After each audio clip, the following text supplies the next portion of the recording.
I want you to understand something before I tell you what happened to me. I am not a person who talks about these things. I am not the type who sits in a circle and opens up. I am the type who spent 15 years being incredibly good at one thing and one thing only, destroying myself, and doing it quietly enough that nobody had to watch. I was not an accident. I was a choice. Every single day, over and over, a choice. And I want to be honest with you about that because I'm tired of stories that make the fall sound romantic. There was nothing romantic about it. There was a corner in the back of a building, the kind of place that doesn't have a name, the kind of place where the streetlights gave up trying to reach. And there was me, on the ground, with a needle still in my arm, and I could feel my body doing something that bodies are not supposed to do. It started in my fingertips, a strange spreading cold. Not the cold of weather, the cold of something leaving. Like warmth itself was being slowly drawn out of me, the way fog lifts off a field in the morning. And then a sound I can't explain.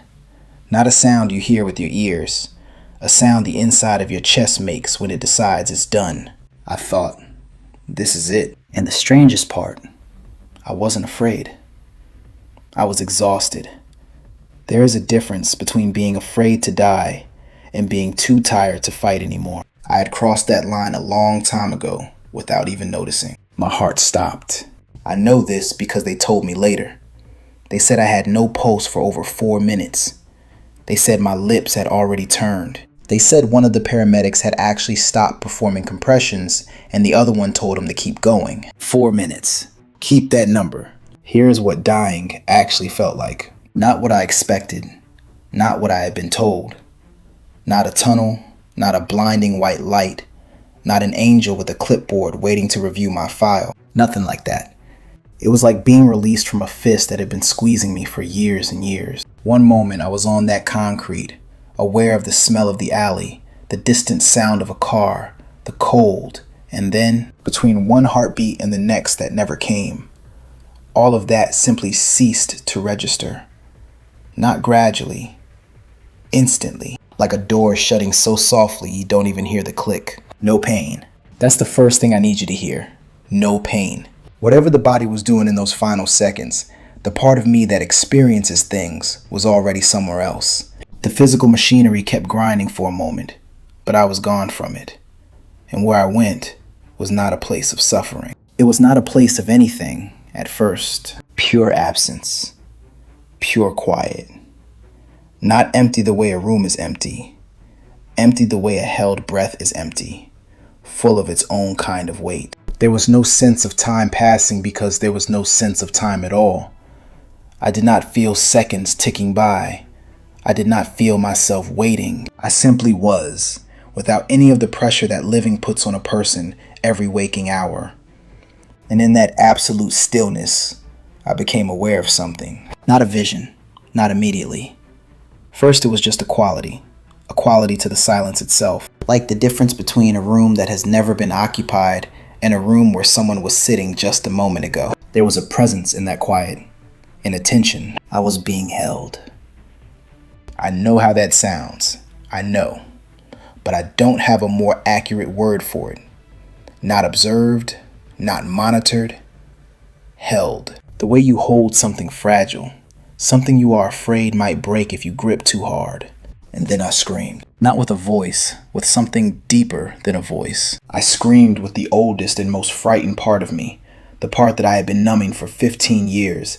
The part that had watched everything fall apart and had never once been allowed to say anything about it. And what came out of me, the only word, the only name, the only thing that surfaced from all that wreckage, was a name I had not said in years. A name I had stopped believing deserved to be said. Jesus. Not a prayer. Not a ritual. Not even a request. Just a name, hurled into the silence the way a drowning person throws their arm above the water. Not because they believe anyone is watching, but because the body does it anyway. What happened next is the thing I have the most trouble explaining. Not because it was confusing, because it was the opposite of confusing. It was the clearest thing I have ever experienced.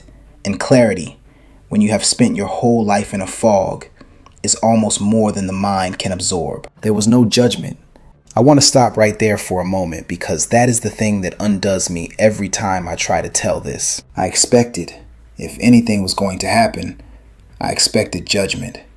I expected a reckoning, a ledger. Every ruined relationship, every lie, everything I had taken and broken and wasted, all of it stacked up and weighed. I had done enough damage in my life that I would not have argued with the verdict against me. None of that came. What came instead was like, imagine you have been carrying something on your back for so long that you stopped noticing the weight. You stopped feeling it as a burden. It just became what your back felt like. And then, suddenly, it is gone. And what you notice is not the lightness. What you notice is the memory of the weight, the shape of what was pressing on you. All of it becoming clear in the moment of its release. That is what it was like. Something moved through me.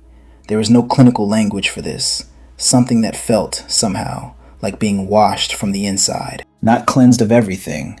I was still completely myself, with every memory intact. But the part of those memories that had been sharp, that had been cutting me from the inside every day, was drawn out. Extracted is the word that keeps coming to me. The way a splinter is extracted. Something that had been embedded, working its way deeper for years, carefully, precisely removed. And I heard something. Not words exactly. More like an understanding that arrived as a complete thing, not one letter at a time. It said, I know where you have been. Not, you should have done better. Not, look at what you have become. It said, I know where you have been. The way someone says it when they have been watching, when they have seen the whole road you walked, including the parts you tried to hide. It said, this is not the end of your story. And then, I need to tell you this part carefully because it matters deeply. I was given something to look at. Not a memory, not the past, a forward view. A kind of seeing ahead that I cannot pretend to fully describe because the human language was built for the present tense, and what I saw was outside of time. I saw a morning, not a metaphorical morning, an actual morning, with a quality of light I have never seen anywhere on this earth. A light that was not harsh, that did not hurt to face, that seemed to come from everywhere and nowhere at once. Not like the sun through a window. More like the light was the atmosphere itself, the actual air carrying something warm in it. I saw the earth, and it was different. Not destroyed and rebuilt. More like cured. The way a wound looks after it is properly healed. Not a scar, not a reminder, but new tissue, clean and whole. Trees that seemed to stand differently, with a kind of intention.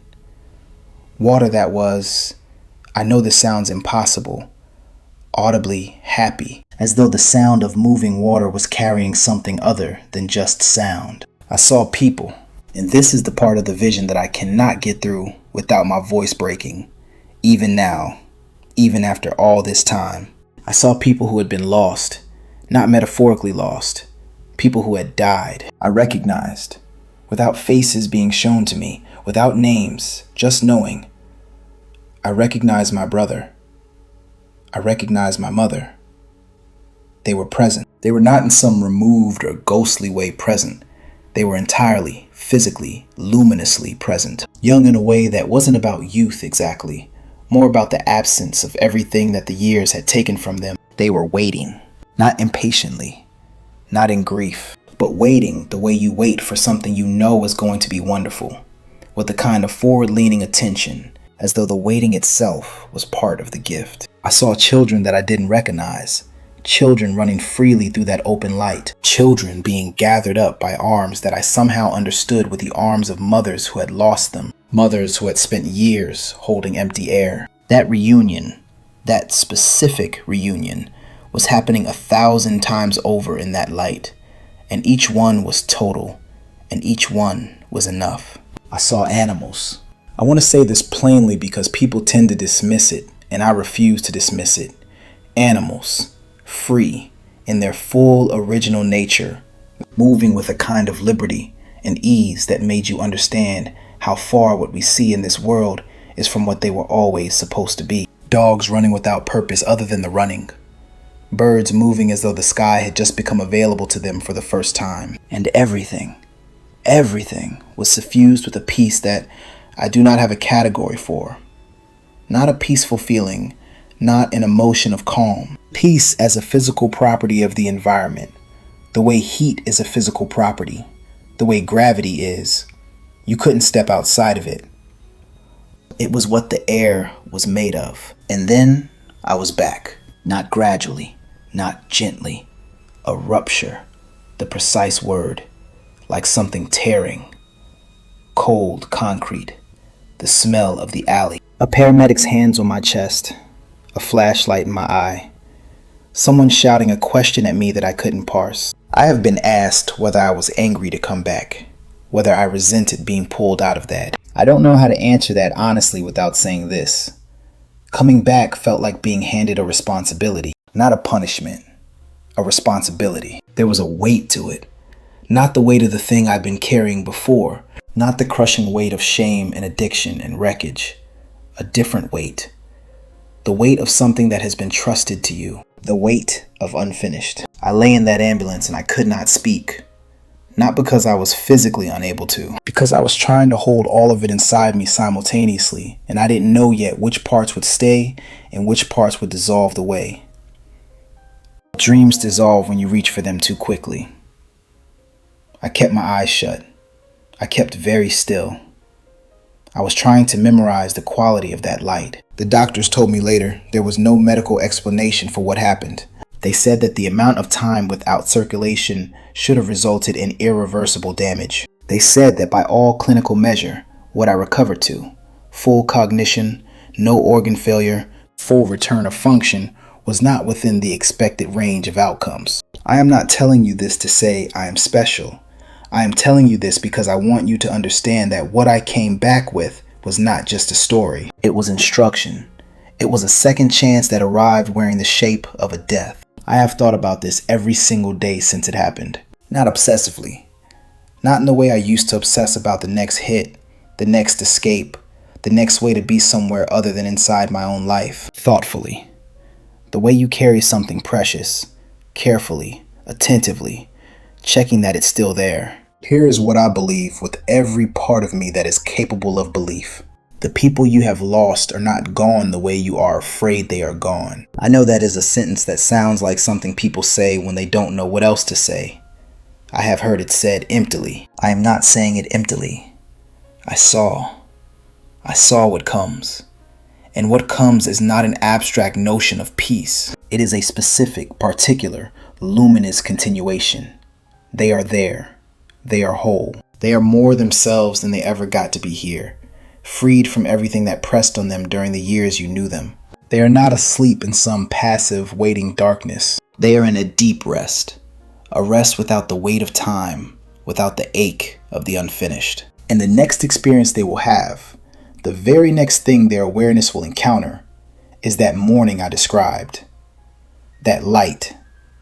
Those open arms. That reunion that I saw playing out 1,000 times in that impossible clarity. What I carry out of this is not a religion. I want to be clear about that. What I carry is something simpler and harder than a religion. It is the knowledge that there is a presence that knows where you have been. All of it. The places you are ashamed of. The years you tried to disappear.